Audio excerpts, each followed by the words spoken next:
ভাই ভাই ভাই ভাই থামুন, একটা গুরুত্বপূর্ণ হাদিস শুনে যান। হযরত মুআজ রাদিয়াল্লাহু তাআলা আনহু বলেন, আমি রাসূলুল্লাহ সাল্লাল্লাহু আলাইহি সাল্লামের সাথে এক সফরে যাইতেছিলাম এবং আমি রাসূলুল্লাহ সাল্লাল্লাহু আলাইহি সাল্লামের উটের পিছনেই বসা ছিলাম।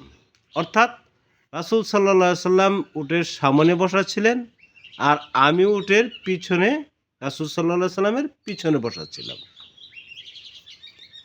কিছুদূর যাওয়ার পর রাসূলুল্লাহ সাল্লাল্লাহু আলাইহি ওয়াসাল্লাম বললেন, মুআজ। আমি বললাম, লাব্বাইক ইয়া রাসূলুল্লাহ। রাসূল সাল্লাল্লাহু আলাইহি সাল্লাম আর কিছু বললেন না,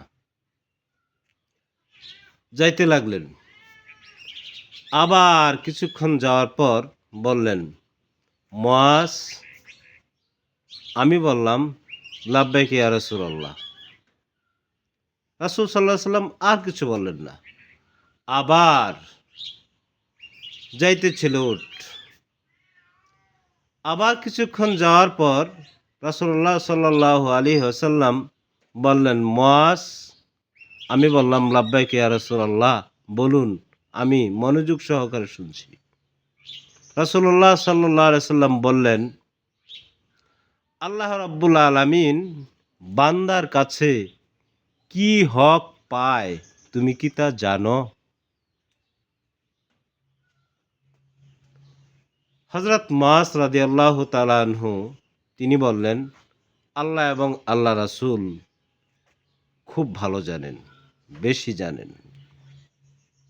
আল্লাহ রাসূল সাল্লাল্লাহু আলাইহি ওয়াসাল্লাম জবাব করলেন, আল্লাহ রাব্বুল আলামিন বান্দার কাছে গুরুত্বপূর্ণ দুইটি হক পায়। এক, বান্দা আল্লাহর ইবাদত করবে। বান্দা আল্লাহর ইবাদত করবে।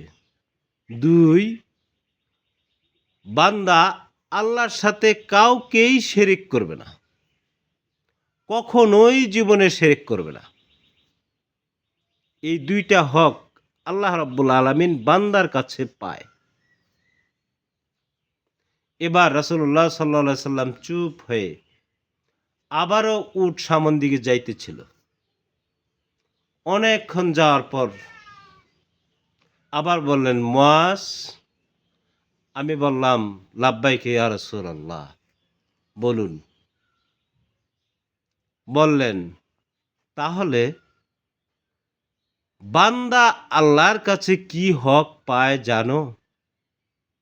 তার মানে ওই যে অতীতে বলল যে বান্দা আল্লাহর ইবাদত করবে আর কখনোই আল্লাহর সাথে শিরিক করবে না। এই দুইটা হক বান্দার কাছে আল্লাহ পায়। এবার বলল, যারা এই দুইটা হক আদায় করবে তারা আল্লাহর কাছে ওই বান্দা কি হক পায় তা কি তুমি জানো?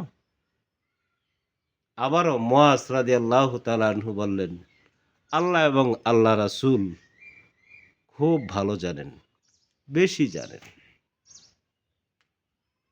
রাসূলুল্লাহ সাল্লাল্লাহু আলাইহি সাল্লাম জবাব করলেন, বান্দা আল্লাহর কাছে এই হক পায়, বিনা আযাবে, আযাব দেওয়া ছাড়াই বান্দাকে আল্লাহ জান্নাত দিয়ে দিবে। সুবহানাল্লাহ। প্রিয় বন্ধুগণ, আমি আপনাদের প্রতি বিনয়ী, নম্র ভাষায়, ভদ্র ভাষায় অনুরোধ করে বলছি, মহান রব্বুল আলামিনের ইবাদতে আমরা মুশকিল হয়ে যাই এবং আল্লাহর সাথে কখনোই কোনোভাবেই কোনো দিনই শিরিক করব না। ইনশাআল্লাহ বিনা আযাবে, বিনা আযাবে আমরা জান্নাত পেয়ে যাব ইনশাআল্লাহ। আল্লাহ আমাদেরকে কবুল করেন। যদি ভিডিওটি ভালো লাগে অবশ্যই লাইক, কমেন্ট, শেয়ার করতে কিন্তু ভুলবেন না। আল্লাহ সব ভাইকে ভালো রাখুন। আসসালামু আলাইকুম ওয়া রাহমাতুল্লাহ।